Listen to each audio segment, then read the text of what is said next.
উত্তরপ্রদেশের সিদ্ধার্থনগরের নাম শুনেছেন নিশ্চয়ই। একটা একেবারেই সাধারণ রবিবার কিভাবে যে একটা আস্ত দুঃস্বপ্নে পরিণত হতে পারে, আজ আমরা সেটাই একটু খতিয়ে দেখব। মানে এই যে অনলাইনে ক্ষণিকের একটা জনপ্রিয়তার মোহ, এই রিল বানানোর নেশাটা কিভাবে একটা প্রাণঘাতী ফাঁদে রূপ নিল, চলুন এই মর্মান্তিক ঘটনার একটু গভীরে যাই। দেখি কিভাবে স্রেফ একটা অবিবেচক সিদ্ধান্ত পুরো একটা সম্প্রদায়কে একেবারে শোকের সাগরে ভাসিয়ে দিল। ১৬। হ্যাঁ, শুধু ১৬ একটা সংখ্যা নয় কিন্তু। এই সংখ্যাটা আসলে অবর্ণনীয় এক যন্ত্রণার প্রতীক। ঠিক ১৬টা ঘণ্টা। একটু কল্পনা করার চেষ্টা করুন, একটা জরাজীর্ণ, মারাত্মক বিপজ্জনক পানির ট্যাঙ্কের একেবারে চূড়ায় সম্পূর্ণ অসহায় অবস্থায় ১৬ ঘণ্টা আটকে থাকতে হয়েছিল দুজন তরুণকে। নিচে তাদের চোখের সামনে বন্ধুদের ওই মর্মান্তিক পরিণতি, আর ওপরে নিজেদের জীবন বাঁচানোর এক মরিয়া লড়াই। মৃত্যুর মুখোমুখি দাঁড়িয়ে কাটানো এই ১৬ ঘণ্টা ভাবলেই গা শিউরে ওঠে, তাই না? কিন্তু প্রশ্ন হল, তারা ঠিক কিভাবে এই ভয়াবহ পরিস্থিতির শিকার হল? চলুন একটু পিছিয়ে গিয়ে পুরো ঘটনার সূত্রপাতটা বোঝার চেষ্টা করি। আসলে এই ঘটনার শুরুটা হয়েছিল স্থানীয় ৫ তরুণের একটা দলকে ঘিরে। এই ৫ জন একসাথে জড়ো হয়েছিল একটা বিশেষ উদ্দেশ্য নিয়ে। তারা হয়তো ভেবেছিল, ব্যাস, এটা হবে দারুণ রোমাঞ্চকর একটা অভিজ্ঞতা, হয়তো রাতারাতি ভাইরাল হয়ে যাবে তারা। কিন্তু তারা ঘুণাক্ষরেও বুঝতে পারেনি যে ওই মুহূর্তের একটা হঠকারী সিদ্ধান্ত তাদের জীবনের গতিপথ চিরদিনের জন্য বদলে দিতে যাচ্ছে।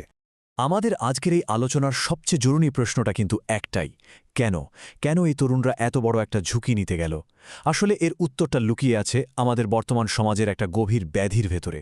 ওই যে মাত্র কয়েক সেকেন্ডের একটা সোশ্যাল মিডিয়া রিল বর্তমানে অনলাইনে ভাইরাল হওয়ার জন্য কিশোর তরুণদের ওপর যে কি মারাত্মক একটা অদৃশ্য মানসিক চাপ তৈরি হয়েছে, এই ঘটনাটা আসলে তারই একটা জ্বলজ্বন্ত আর ভয়াবহ দৃষ্টান্ত। স্ক্রিনে ভেসে ওঠা লাইক আর ভিউয়ের লোভে মানুষ কতটা চরম সীমানায় পৌঁছাতে পারে, আর এই মোহ কিভাবে আমাদের বাস্তব জীবনের ঝুঁকিগুলোকে পুরোপুরি অন্ধ করে দেয়, সেটাই আসলে সবচেয়ে বড় চিন্তার বিষয়। তো সেই দুর্ভাগ্যজনক রবিবারের বিকেলে ঠিক কি হয়েছিল? ঘটনাটা ঘটে যায় একেবারে চোখের পলকে।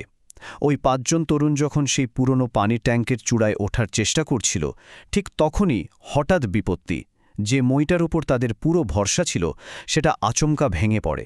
মানে কেউ কোনো কিছু বুঝে ওঠার আগেই ৩ জন তরুণ সোজা ভারসাম্য হারিয়ে নিচে ছিটকে পড়ে যায়।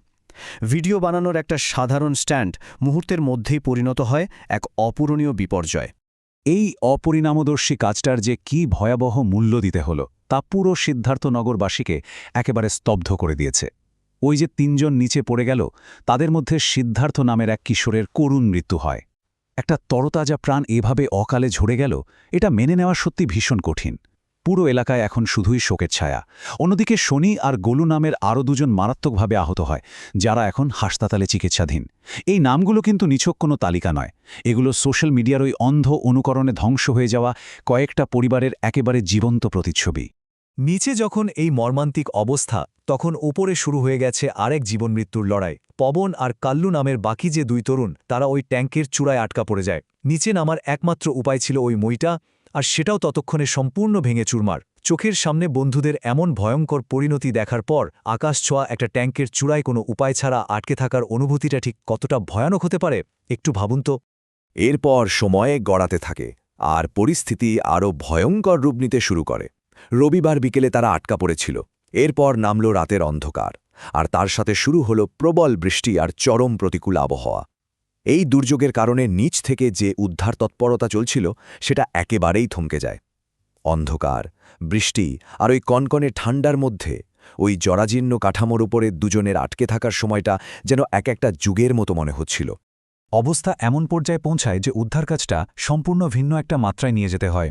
শুরুতেই স্থানীয় প্রশাসন আর এনডিআরএফ মাটি থেকে অনেক চেষ্টা করেছিল ঠিকই, কিন্তু ওই ভয়াবহ আবহাওয়ার কাছে তারা এক প্রকার অসহায় হয়ে পড়ে। তাদের প্রচেষ্টা ব্যর্থ হয়।